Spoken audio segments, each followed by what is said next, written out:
Bonjour Francis Massé. Bonjour. Francis Massé, vous êtes président de MDN Consultants. Vous êtes ancien secrétaire général de la Direction générale de l'aviation civile. Et vous avez conçu un cycle de formation que vous nous présentez aujourd'hui sous forme d'un ouvrage, la logotique, une formation inédite pour décupler la créativité des écosystèmes pour l'Université du transport aérien. Et c'est passionnant, c'est réellement extrêmement intéressant. Et dans cet ouvrage, vous évoquez finalement l'idée qu'il pourrait y avoir des éléments de situation et de temporalité, 7 éléments de situation et de temporalité propices au déploiement de la méthode logotique. Ce qu'on va voir, c'est qu'évidemment, on est en plein dedans, voilà, de ces 7 éléments. Vous nous dites, premier élément, quand la crise est là, point d'exclamation. Le moins qu'on puisse dire, c'est qu'elle est là, la crise. La crise, effectivement, est là. C'est-à-dire qu'aujourd'hui, on peut considérer que le monde dans lequel on est flippant, pour le dire familièrement, vraiment flippant, inquiétant, dangereux. On est dans un monde dangereux. Mais néanmoins, il faut faire face, parce que vous connaissez très bien que le terme de crise, c'est aussi la possibilité du risque, mais aussi la possibilité de l'opportunité. Et donc, je pense qu'il faut prendre avec sagesse ce vecteur d'opportunité pour dire, voilà, qu'est-ce qu'il faut changer dans notre société qui est à la fois inquiétante, qui est dangereuse, qui est attristante, on peut le dire. Eh bien, il y a des possibilités de recours, des possibilités de rebond, et au-delà de la résilience, il y a la résurgence. Et donc, la logotique, pour ça, c'est un moyen d'action à travers le temps moyen-long, pour agir avec les femmes et les hommes des organisations dans la société, pour faire rebondir et pour trouver des solutions aux problèmes d'aujourd'hui et penser la société de demain.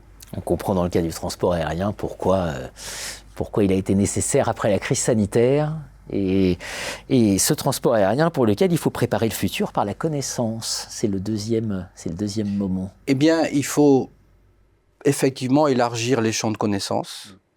Nous sommes tous prisonniers de dogmes, de biais cognitifs, de clichés, d'a priori. Et donc, il faut ouvrir à la connaissance, il faut ouvrir l'intelligence collective, il faut recréer un écosystème de connaissances, puisque la science, la réflexion scientifique, mais aussi tout un système de réflexion collective, le savoir au sens large, nous avons besoin d'analyser ce qui se passe, de faire un bon diagnostic des situations, et pour ça, effectivement, il faut ouvrir les connaissances, il faut créer des passerelles entre les entreprises, les administrations, l'université, les laboratoires de recherche. Il faut absolument que le savoir se diffuse, et il faut lire des livres. Évidemment. Troisième moment, quand il faut négocier les transitions. Et le moins qu'on puisse dire, c'est qu'on est à un moment de grande transition, là.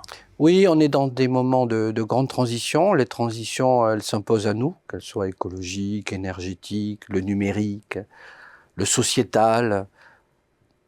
N'oublions pas la question sociale qui est toujours émanente et il ne faut pas que la question sociale se cache derrière tout le discours écologique aujourd'hui. La spiritualité, bref, nous sommes dans une crise morale, intellectuelle et il y a plein d'opportunités aujourd'hui à saisir. Et pour ça, nous avons besoin d'un moyen pour bouger les gens, pour les mobiliser et pour agir dans le temps moyen-long. C'était le 4e principe, mobiliser les équipes.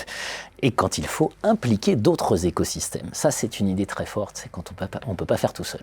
Oui, on ne peut pas faire tout seul. Je prends toujours l'exemple de l'écosystème du transport aérien qui aujourd'hui, pour obtenir une aviation décarbonée, a besoin tout simplement de l'écosystème de l'énergie. Aussi de l'écosystème numérique d'ailleurs, comme beaucoup d'autres appareils de production. Donc effectivement, il faut s'ouvrir à d'autres écosystèmes. Mais encore une fois, je le dis et je le redis, ce ne sont ni les organisations, ni les entreprises, ni les écosystèmes qui s'ouvrent. Ce sont les femmes et les hommes qui sont dans ces organisations, qui vont s'ouvrir aux autres, s'ouvrir aux connaissances. Et l'apprenance, les porteurs de connaissances, ce sont les femmes et les hommes. Moment propice au déploiement d'une méthode logotique, c'est quand il faut garantir la survie. Eh bien, oui, on est en... C'est une idée forte, ça. Hein. C'est une idée forte. Aujourd'hui, c'est la survie. La société est en survie. Et aujourd'hui, il faut qu'elle retrouve ses bases, retrouve le sens. Et pour ça, il faut que les hommes et les femmes se rencontrent, discutent entre eux, travaillent, la réflexion. Et puis construire quelque chose, construire le mode de demain qui sera propice à de plus belles évolutions encore. Et enfin, le septième moment, lorsque la situation exige des solutions nouvelles, alors faisons appel au partenariat public-privé, peut-être pour respirer un peu différemment aussi. Absolument. Il faut d'abord dire que les transitions qu'on a évoquées précédemment s'imposent à nous. Les transformations des organisations, ce sont les réponses des organisations à ces transitions.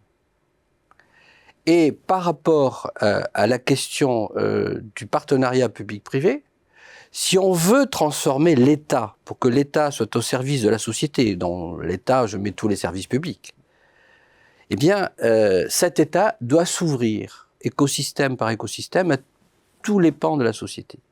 C'est de la co-construction. De même que la société, de même que le secteur privé, comme le montrent notamment les États-Unis par exemple. Les États-Unis, idéologie libérale s'il en est extraordinairement basée sur du pragmatisme et une relation publique-privée absolument construite.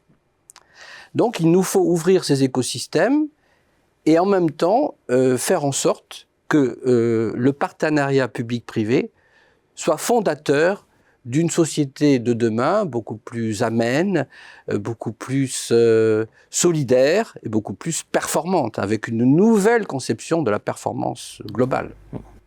Une interrogation profonde sur la nature de notre logiciel, la logotique, une formation inédite pour décupler la créativité des écosystèmes. Merci Francis Massé. Merci beaucoup.